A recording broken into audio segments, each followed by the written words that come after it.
quero que cada um que esteja orando, você possa nesse momento fechar os seus olhos, curvar a sua cabeça e pedir ao Espírito Santo que traga ao teu coração toda a profundidade dessa palavra que nós estaremos ministrando, que ela venha a ser transformadora, que ela venha a ser um bálsamo sobre a nossa vida, em nome de Jesus.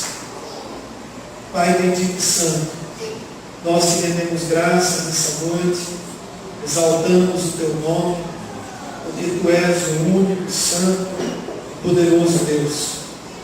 Obrigado, Senhor, por cada momento que desfrutamos aqui. E agora que nós estaremos meditando na tua palavra, eu rogo ao Espírito Santo que venha abrir o nosso entendimento, tocar o nosso coração em profundidade. Que essa palavra venha, ó Deus, a ser transformadora em nossas vidas, aumentar a nossa fé, a nossa confiança, de modo que ela seja inabalável no Senhor. Peço também, ó Deus, que o capacites a transmiti-la com fidelidade, em nome do Senhor Jesus Cristo. Amém e glória a Deus. Amém, igreja? Eu quero convidar os irmãos a abrirem Gênesis 22, do 1 ao 19.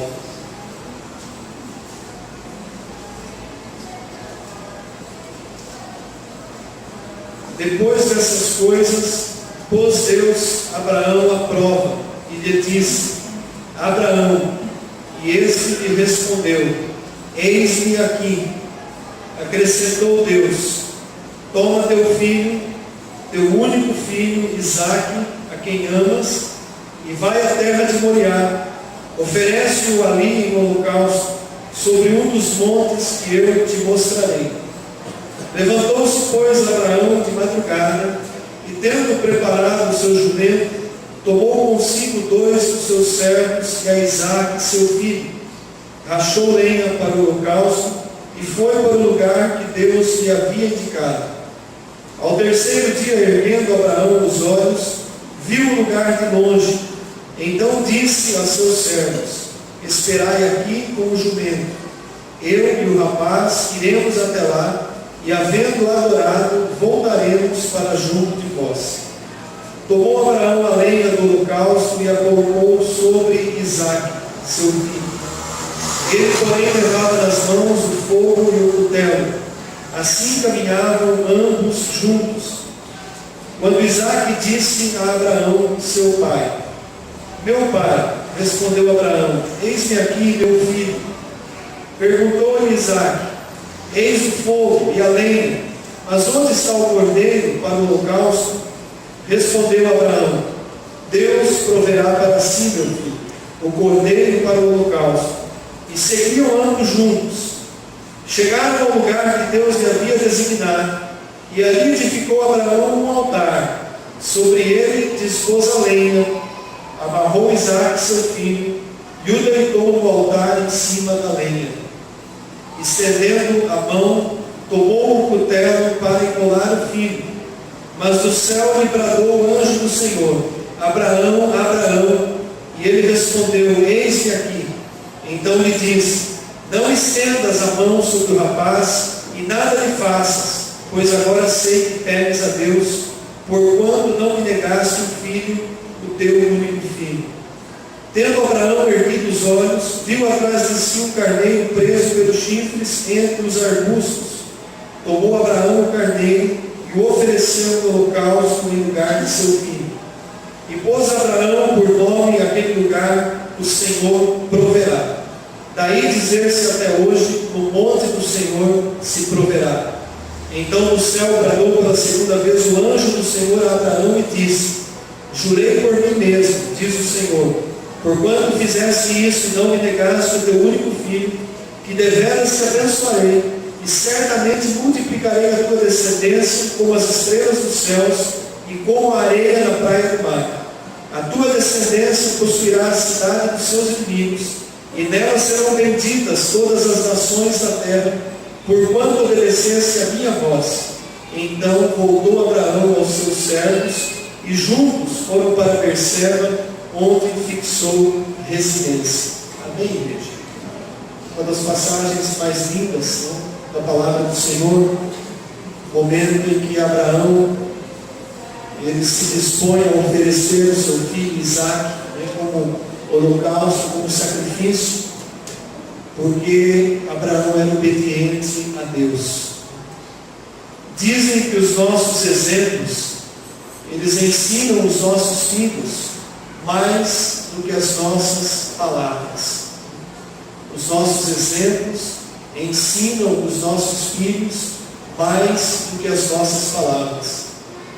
E dizem também que as lições que nós aprendemos quando crianças, elas ficam mais gravadas na nossa alma do que aquelas que nós aprendemos depois de adultos. E também que nós, pais, somos responsáveis pela formação do caráter de nossos filhos. Deus nos usa sobremaneira na formação do caráter dos nossos filhos. E mais ainda, que nós prestaremos contas a Deus por aquilo que fizemos com os nossos filhos.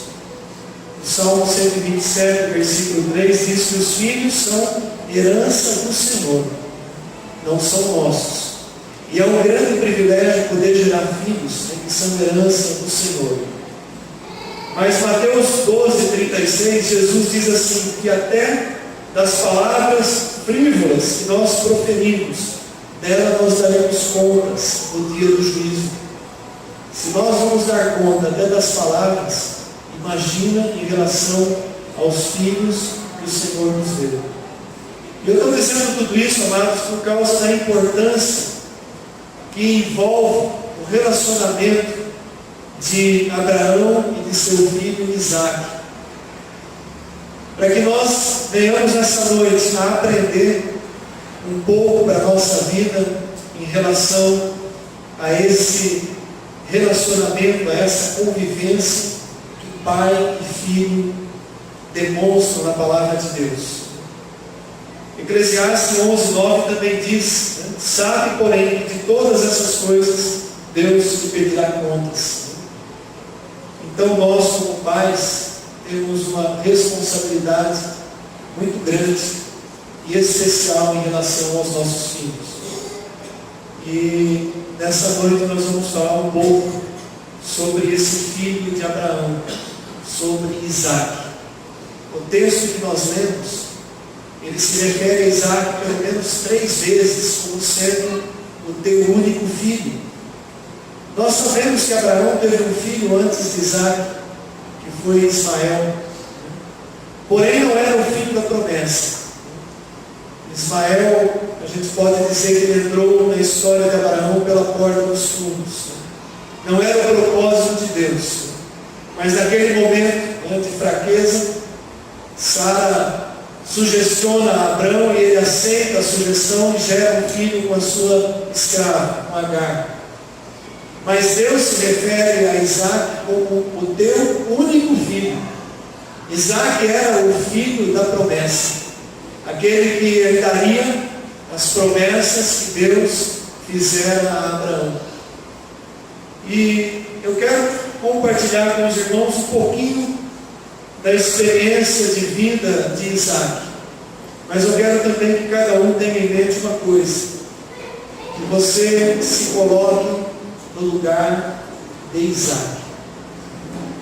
Essa noite nós não vamos ver essa passagem olhando pelo lado de Abraão. Não. Nós vamos refletir nessa passagem olhando pelo lado de Isaque. Amém, igreja? O nome Isaque significa Deus me deu motivo de riso. Foi Abraão quem deu o nome de Isaque. Ou Deus me alegrou. Por quê? Eles não tinham mais condições físicas de gerarem um filho. E quando Abraão e Sara recebem a notícia, eles se riem, né? Eles se alegram com a notícia de que eles teriam um filho. Sara até ri, né, meio que duvidando. Deus cumpre, né, a promessa. E passado um ano, né, da palavra, Sara tem nos braços a Isaac. Deus lhe deu motivo de riso.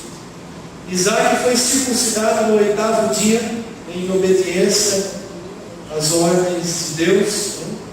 E Abraão tinha apenas 100 anos quando Isaac nasceu.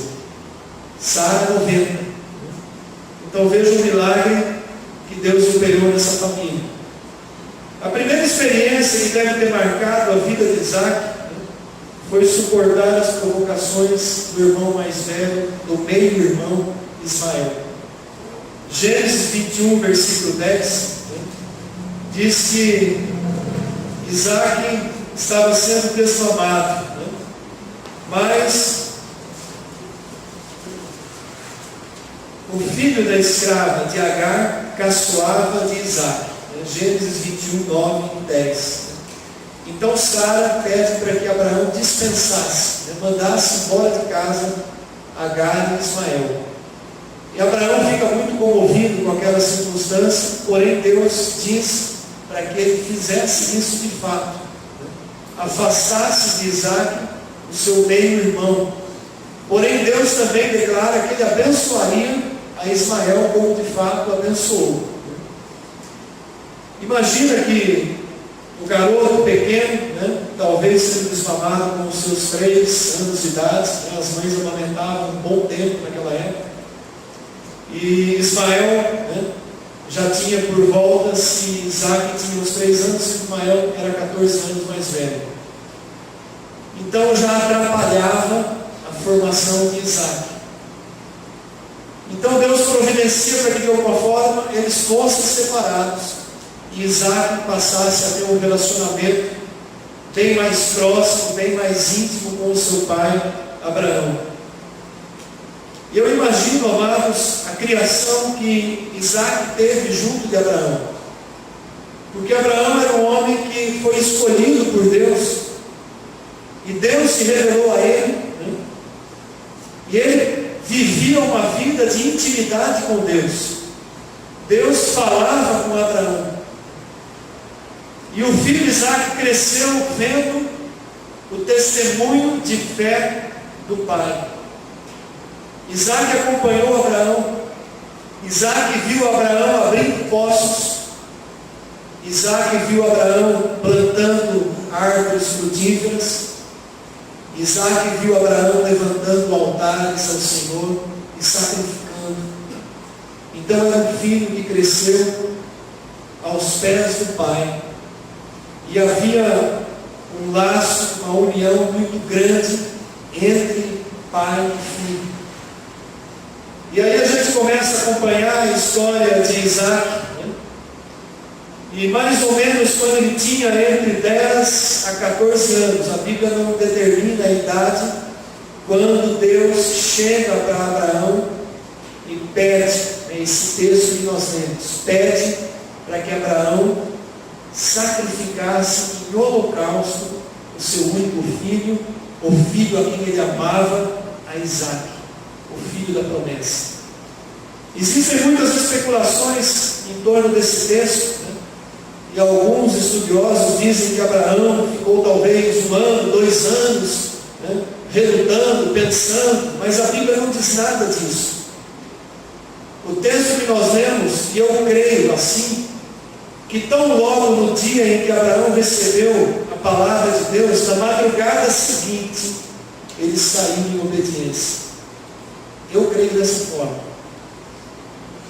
Lendo esse texto, eu entendo que foi assim, porque Abraão tinha uma obediência completa a Deus.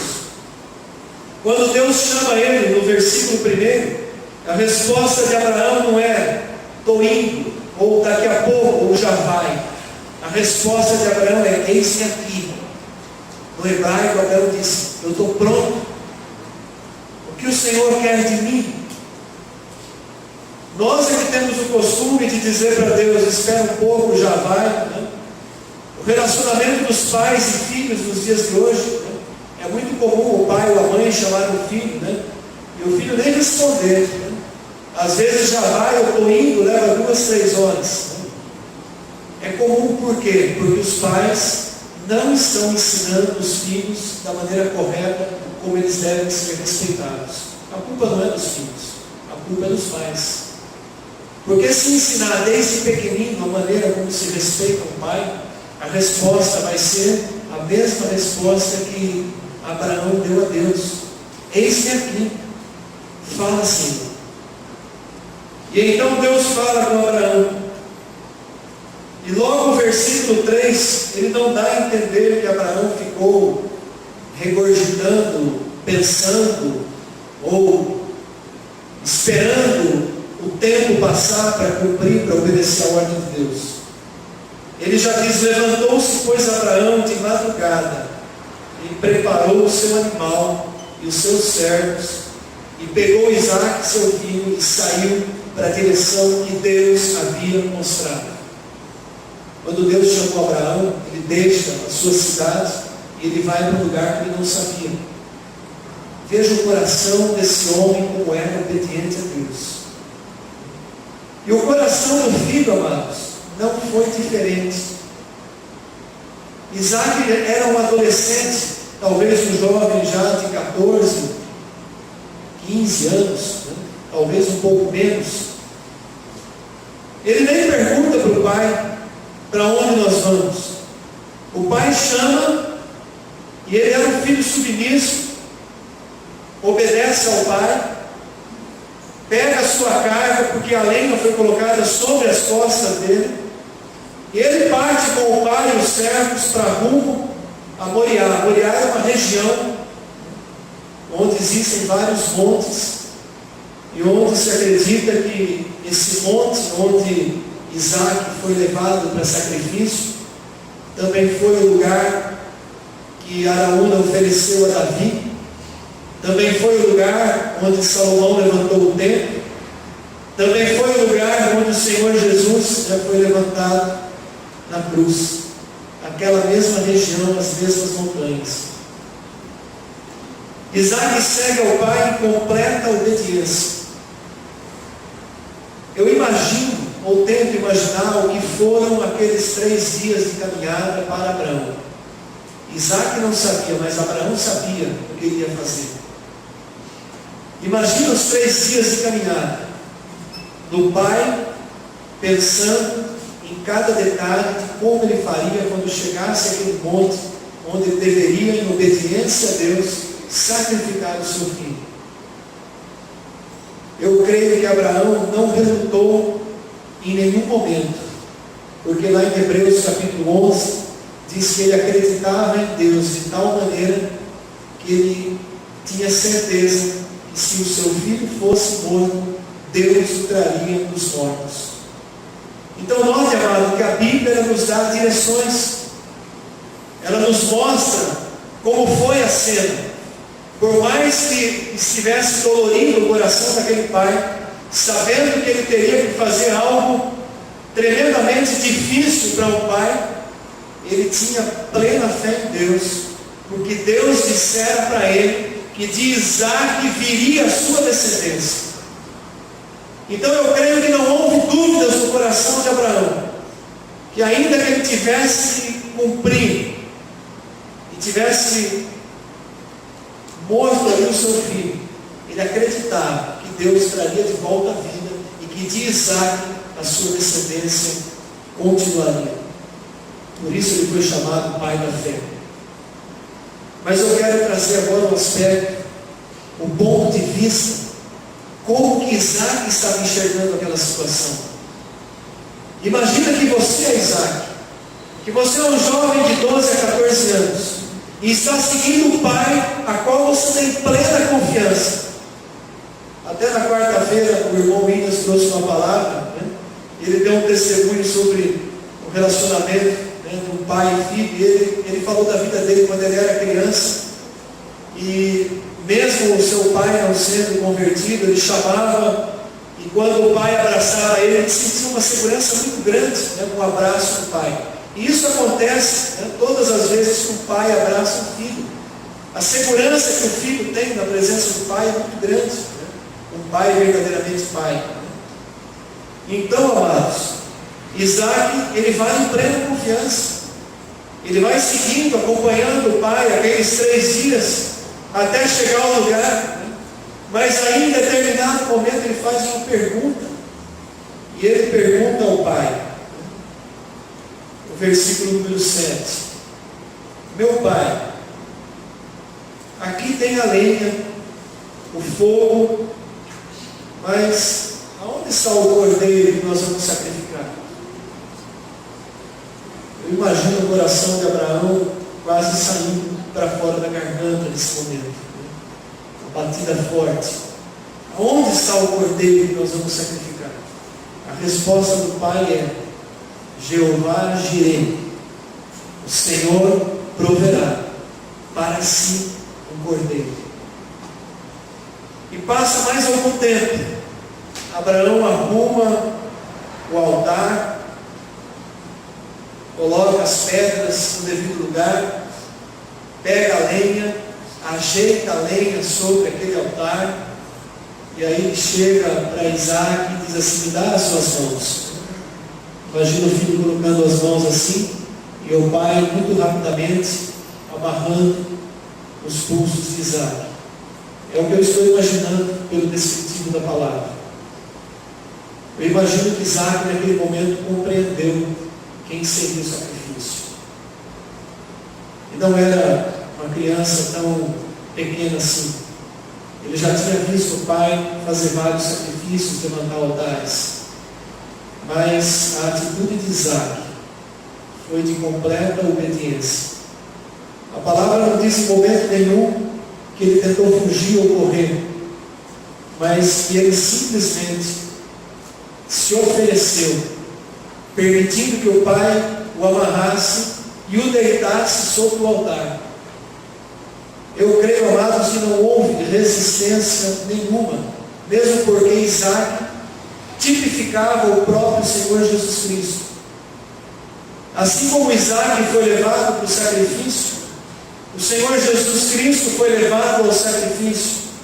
Como o cordeiro mudo, não abriu a boca, não resistiu.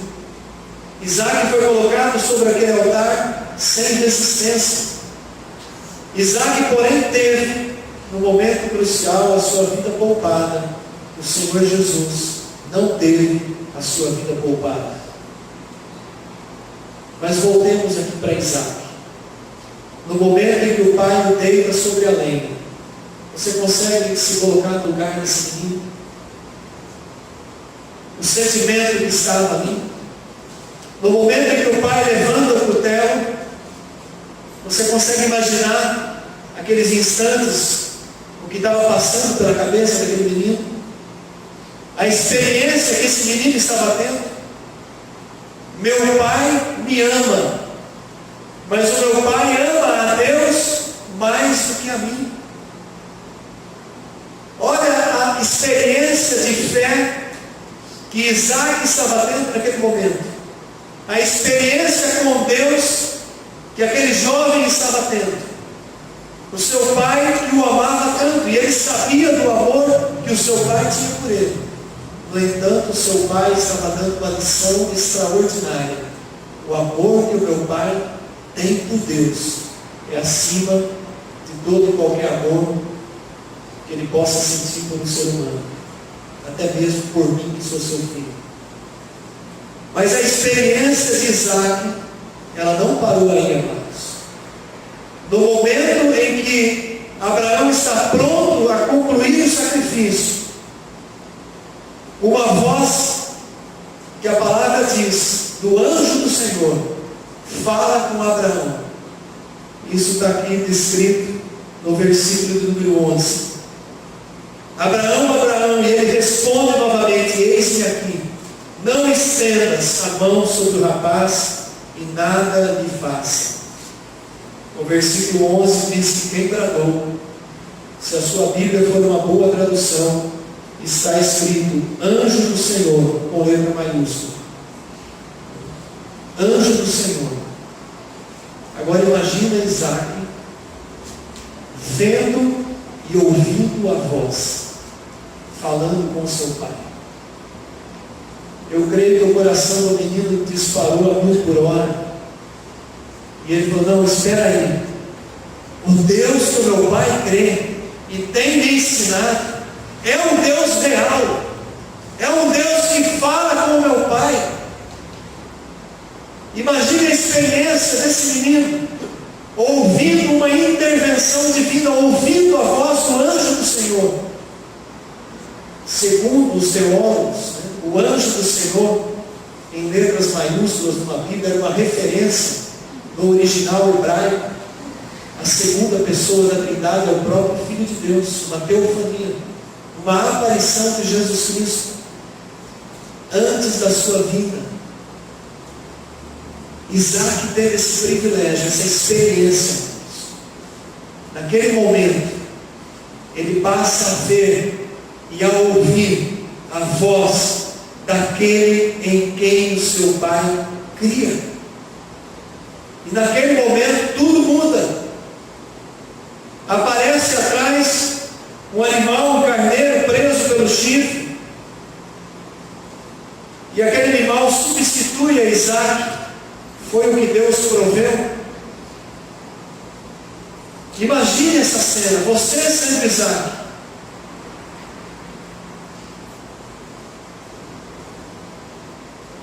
Quando eu estava refletindo nessa mensagem, eu precisei parar umas 2 vezes e enxugar as lágrimas, porque até meu óculos molhou, imaginando que naquele momento a vida daquele menino sofreu uma transformação. Daquele momento em diante, Isaac poderia dizer assim: não é mais o Deus de Abraão, agora também é o meu Deus, é o Deus de Isaac. A experiência viva com Deus. Ele passou por aquela experiência, e agora o Deus de Abraão era também o seu Deus. Era o Deus de Isaac. E olhando para essa passagem, eu queria questionar o coração de cada um nessa noite. Você já teve essa experiência com Deus? Ou tem vivido através da experiência dos outros? Porque a palavra diz que a nossa salvação é pessoal. Para que você seja salvo, tem que haver uma experiência íntima com Deus. Eu não sou salvo porque os meus pais eram cristãos. Eu não sou salvo porque simplesmente eu frequento uma denominação evangélica, porque eu venho aos cultos todos os domingos, porque eu sirvo na igreja, porque eu exerço algum ministério. Eu sou salvo porque eu tenho uma experiência genuína com Deus. Eu sou salvo porque assim como Isaac se entregou ao Pai, eu também me entreguei a Deus. Se você não teve uma experiência de entrega desse nível a Deus, você não pode dizer que você é salvo. Porque a nossa entrega, quando recebemos, por exemplo, aquele momento como Cristo, o nosso Senhor, o nosso Salvador, a nossa entrega, ela tem que ser semelhante a essa experiência que Isaac teve. A entrega completa. Eu sou teu, Senhor. Faz com a minha vida o que o Senhor quiser. Eis-me aqui. Eu abro mão da minha vida, sem resistência. Eu quero ser o sacrifício. Eu quero morrer para mim mesmo. Mas eu quero experimentar a vida que emana do Senhor. Amados, Isaac nunca mais foi o mesmo Isaac a partir daquele momento. A vida de Isaac, ela sofreu uma transformação completa com aquela experiência, com o testemunho do Pai e com a experiência pessoal que ele teve com a presença de Deus. Agora ele tinha sim visto e ouvido o próprio Deus. E Isaac, ele teve uma vida ímpar entre muitos servos de Deus. Isaac confiou no pai de tal maneira que quando ele tinha 40 anos, ele confiou que a esposa que o pai prepararia para ele era a esposa escolhida de Deus. E assim ele teve a sua Rebeca. Não foi ele que foi atrás, o pai mandou buscar a esposa para ele. Qual filho teria essa confiança aqui hoje? Confiar que o pai vai buscar para você a melhor esposa para a tua vida. Ou, se for mulher, o melhor esposo para a tua vida. Olhando esses detalhes, você consegue imaginar o relacionamento desse pai com o filho? Ele sepultou a mãe juntamente com o pai. Isaac tinha 37 anos quando a sua mãe morreu. E ele sepultou juntamente com Abraão. Isaac recebeu a sua esposa, casou-se com Rebeca, quando ele tinha 40 anos de idade. E durante 20 anos eles não tiveram filho. A esposa era estéril. E se você já leu a vida de Isaac, já leu pelo menos o livro de Gênesis inteiro, você vai ver que foi através de uma intercessão do marido que Deus abençoou o ventre de Rebeca e ela gerou um filho. Aliás, dois, os gêmeos. Então Isaac ele se torna um grande testemunho de vida para nós. A experiência de Isaac é a experiência que nós precisamos ter com Deus. Uma experiência de entrega, uma experiência de total confiança. Você não vai ver na história da vida de Isaac momento algum em que ele sequer duvidou de Deus, do socorro, da proteção, do cuidado de Deus sobre a vida dele. Isaac teve uma única mulher durante toda a sua vida. Os demais patriarcas não tiveram uma única mulher. O desejo do coração de Deus, lá no comecinho de Gênesis, é que cada homem tivesse uma única mulher durante a sua vida. Se unisse a sua mulher e os dois fossem uma só carne. O casamento de Isaac e Rebeca, ele é uma das passagens mais lindas da palavra de Deus, porque ele foi de tal maneira traçado por Deus, que ele representa o casamento de Cristo com a igreja. É maravilhoso o momento do casamento. Se você ler os capítulos 24 e 25 de Gênesis, você vai ver a simbologia que relacionava a vida de Isaac ao Senhor Jesus Cristo. O pai manda buscar a noiva. O servo Eliezer, servo de Abraão, ele representa o Espírito Santo, aquele que vai, busca a noiva. Rebeca representa a igreja. O servo de Abraão dá presentes preciosos para a noiva, adorna ela com joias preciosíssimas. É isso que o Espírito Santo faz com a igreja. E aí, em dado momento, ele traz a noiva até o noivo. E eles têm um encontro maravilhoso, que está descrito lá em Gênesis, capítulo 24, a partir do versículo 61 ao 67. Abra para a gente acompanhar.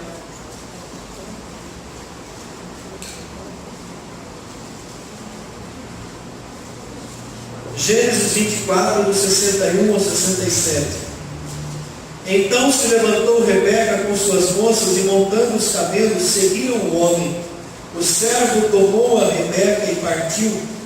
Ora, Isaac vinha de caminho de Beer-Lahai-Roi, porque habitava na terra do Negueb. Saíra Isaac a meditar no campo ao cair da tarde. Isaac tinha relacionamento com Deus. Isaac orava, falava com Deus. Erguendo os olhos, viu, e eis que vinham camelos. Ele acaba de orar, está no campo orando com Deus. Ele ergue os olhos e ele vê uma caravana de camelos à distância. Também Rebeca levantou os olhos e, vendo a Isaque, apeou no cabelo e perguntou ao servo. Esse versículo 65 ele tem uma referência do livro de Cantares. Quem é aquele homem que vem pelo campo ao nosso encontro? É o meu Senhor, respondeu. Então tomou ela o véu e se cobriu. O servo contou a Isaque todas as coisas que havia feito. Isaque conduziu-a à tenda de Sara, sua mãe, e tomou a Rebeca, e esta lhe foi por mulher. Ele a amou. A consumação do casamento se dava com a união de corpos, com o ato sexual. Aqui então Isaque a amou, se tornaram os dois uma só carne. É interessante ver que o apóstolo Paulo se refere à união de Cristo com sua igreja a um casamento. Então, amados, quando você ouvir o nome de Isaque, lembre dessas referências, desse testemunho de vida que foi esse homem de Deus. Isaque, assim como Abraão, entrou para o rol dos heróis da fé. Hebreus 11 cita Isaque, junto com seu pai, como um dos heróis da fé. E eu gostaria de terminar essa mensagem trazendo novamente a nossa mente um questionamento. Você já teve uma experiência com Deus íntima, pessoal, uma entrega genuína, como Isaque teve? Você consegue fechar os seus olhos e se lembrar de algum momento na sua vida em que você ouviu o convite de Deus, a voz de Deus, um momento em que o seu coração bateu mais forte, um momento em que você compreendeu a salvação através de Jesus Cristo, um momento em que você foi transformado, um momento em que as escamas caíram dos seus olhos e você entendeu que Jesus Cristo é verdadeiramente o Filho de Deus, e você pôde se entregar a Ele de uma forma completa, genuína, tendo recebido Ele como Senhor e Salvador da sua vida. Porque se você não passou por essa experiência, você não pode testificar a sua salvação. Por isso essa mensagem, ela se torna extremamente importante. Cada um de nós precisamos ter viva a consciência de que nós tivemos uma experiência desse nível com Deus. Que a sua oração de fé, o seu batismo, a sua confissão, não foi somente uma cerimônia, não foi somente um ato simbólico, que o seu batismo representou verdadeiramente o seu novo nascimento. E que o seu novo nascimento foi realmente um momento similar àquele que Isaque teve naquele dia em que ele estava deitado sobre um altar, sobre uma lenha, pronto para ser morto. Amados, eu acho tremendo relacionar esses fatos. Eu creio que isso é de uma profundidade muito grande. Quando a gente consegue compreender o que é verdadeiramente ter nascido de novo, ser salvo pelo Senhor Jesus Cristo. Que cada um tenha essa plena consciência. Vamos nos colocar em pé. Quero convidar o nosso ministério de louvor à frente. Desejo, através dessa palavra, que você volte para casa com o teu coração cheio dessa plena paz de Deus. Amém, igreja? Vamos levantar as nossas mãos.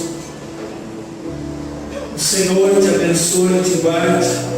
O Senhor faça resplandecer o rosto sobre ti e tenha misericórdia de ti. O Senhor sobre ti levante o rosto e te dê a paz. Que a graça e a paz do Senhor Jesus Cristo, o amor do Pai e a comunhão do Espírito Santo estejam sobre cada um de nós. Amém. Glória a Deus. Abrace quem está aí próximo. Desejo uma semana de vitória, uma semana abençoada. Em nome